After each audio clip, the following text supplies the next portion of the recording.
Bloomberg Audio Studios. Podcasts, radio, news. We begin with our top story, cooling labour market data reinforcing speculation the Fed will cut rates this year. Bob Diamond of Atlas Merchant Capital saying the market has caught up to reality on Fed rate cuts, saying, quote, any cuts they make in the second half will be minor. Bob joins us now for more. Bob, good morning. Good morning, Jonathan. The market's moved towards you. They were looking for 6 cuts this year. It was ridiculous. We're now looking for like 1 or 2. Can we just start with what you think of the recent economic data, the information we've sort of got our hands around over the last couple of days? I think it's consistent with what we're seeing in the whole first half, which is if you look at the second half last year, then the numbers coming out were a little bit pleasing for economic growth, probably a little bit pleasing for inflation being lower than we expected, and the labor market continued to be very robust. You get into the first half of this year, and the economic numbers are probably a little bit weaker than we thought. The inflation numbers are a little bit higher than we had anticipated. And for the first time, we're seeing just a little bit of looseness in the labor market. I don't want to overstate that because I think, the labor market is still in very good shape. But I think in both cases, the economy is strong second half last year, you can't cut. Inflation a little bit higher than you want this half, you really can't cut. So, Jonathan, I think 25 basis points here or there, who knows, right? There's no precision in this. But by and large, I think the risk for the Fed, the risk for the chairman, is to cut too early before there's any economic weakness and then having to reverse course as inflation, begins to grow. So my sense is they're going to be patient. They're going to be, everyone's used this word data dependent, but until we see a weakness in the economy or inflation really down to 2%, then they're just not going to cut. Both the economy and the market have surprised a lot of people. I talked about expectations in January, where we were then, where we are now. Let's talk about where we were last spring. Yeah. Last spring, if we were sat around this table, the majority of people were speaking to Lisa, to me, to Anne-Marie, and they were telling us that what we're going to see is a real tightening of financial conditions. Banks won't be able to lend as much anymore. Companies are going to suffer. Yeah. Here we are 12 months later, credit spreads are super, super tight. And credit availability, particularly for large companies, is there and ready for everyone, even with rates of 5.5%. You've got your finger on the pulse of this. Have you been surprised by that, the availability of credit to this economy still with interest rates where they are?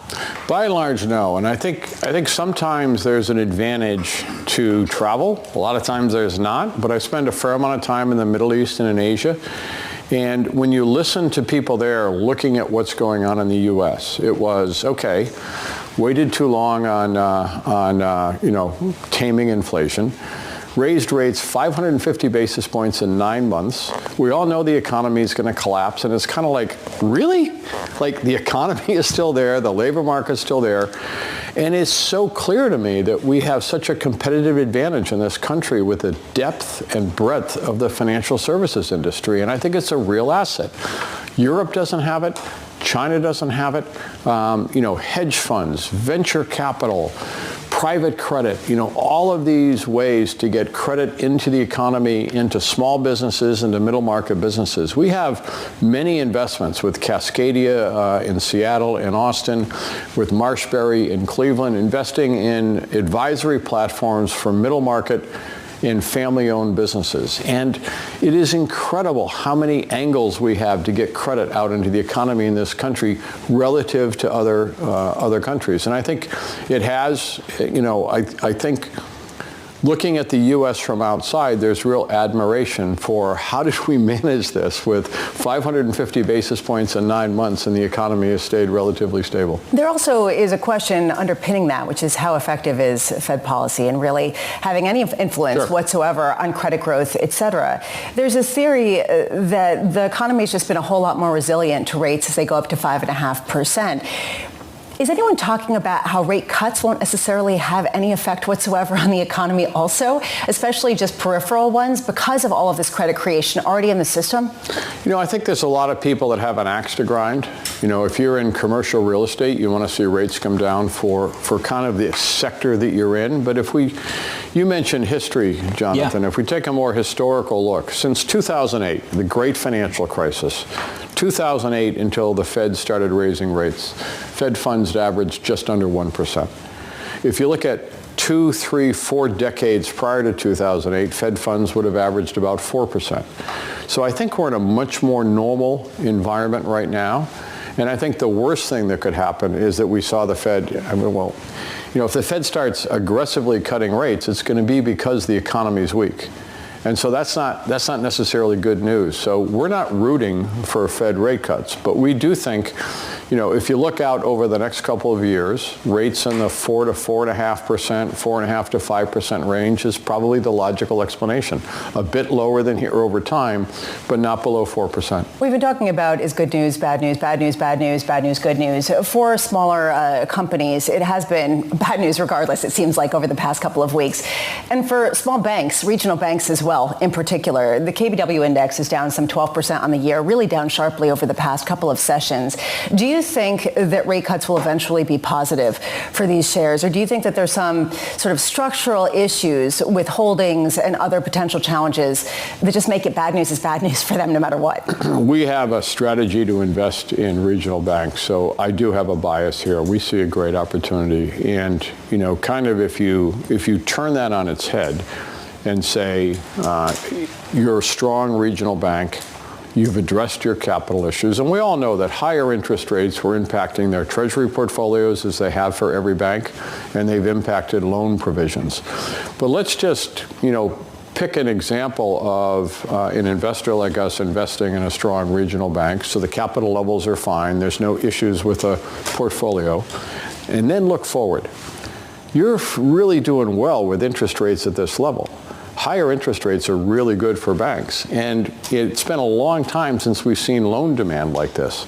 So the go-forward position for a strong regional bank is actually outstanding. The question is, will we see consolidation, which we believe we will, and are there strong banks, which we believe there are? Okay. And I think one of the great attributes for, again, you go back to the depth and breadth of the financial services industry in the U.S., the fact that we have these regional and community banks providing a service that the larger banks can't to small family businesses is a real strength. You talk about consolidation. I wonder how much is going to be consolidation and how much is going to be failures. Yesterday, there was Access Financial, the latest potential target of some bad research, and a lot of it stemmed around its commercial real estate holdings.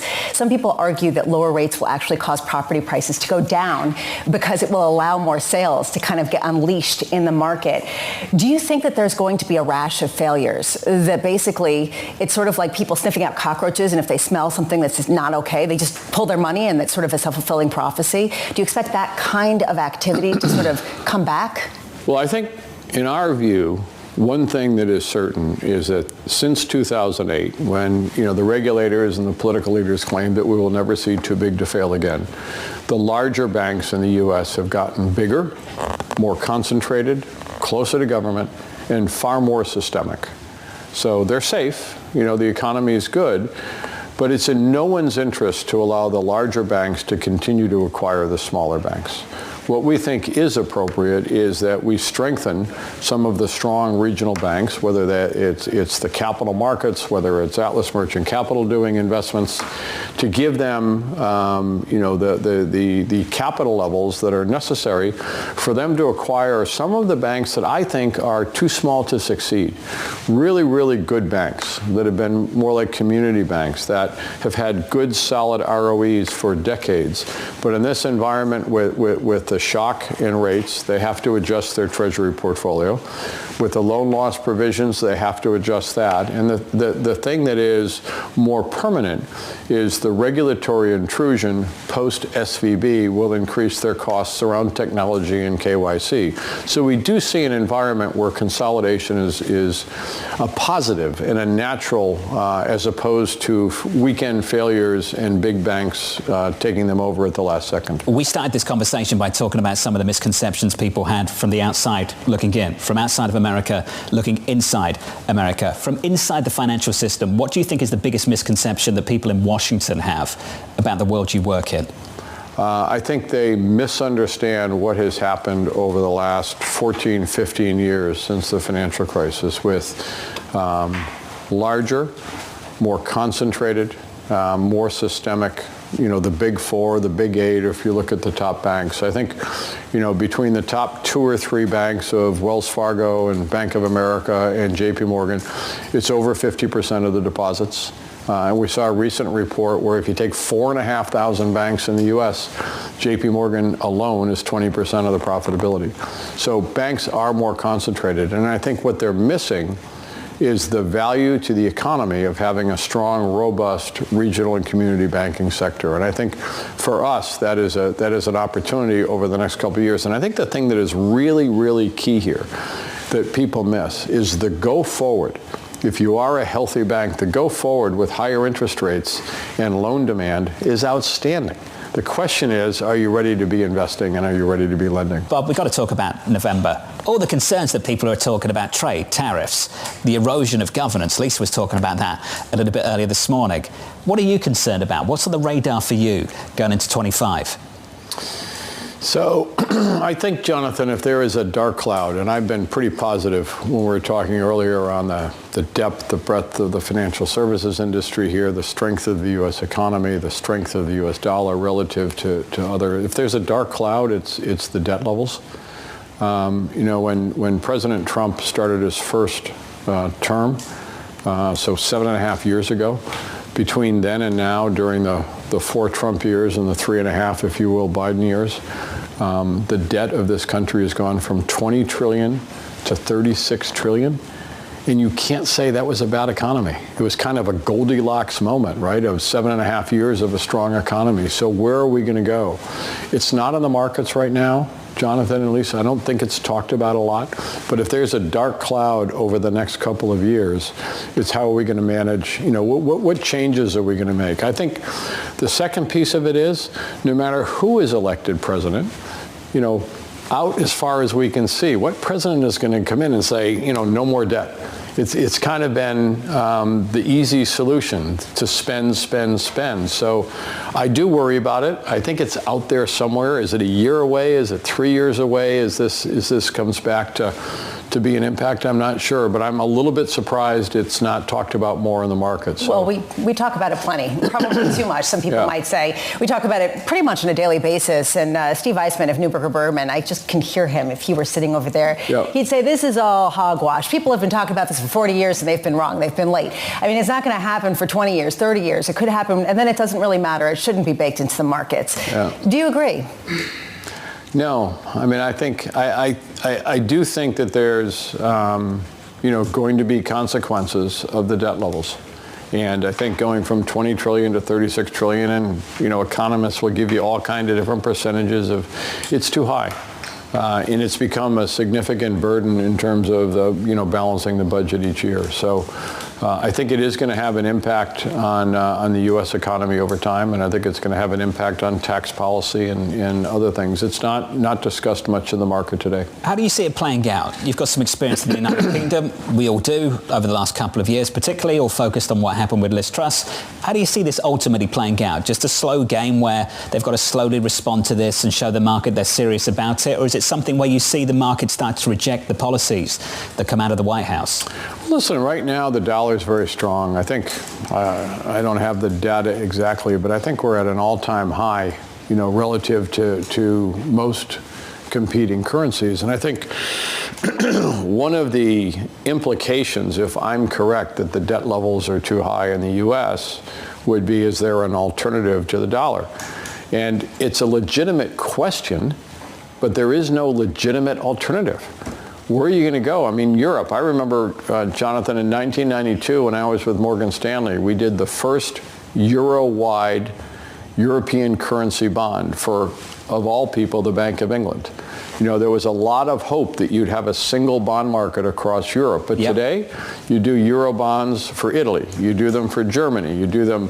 So each one has different risks. And there's not an integrated capital markets in Europe. I think they look at what happens in the U.S. with hedge funds and venture capital and private capital. And they look at what happens in the U.S., in the impact of that on the economy. And they don't even have an integrated bond market.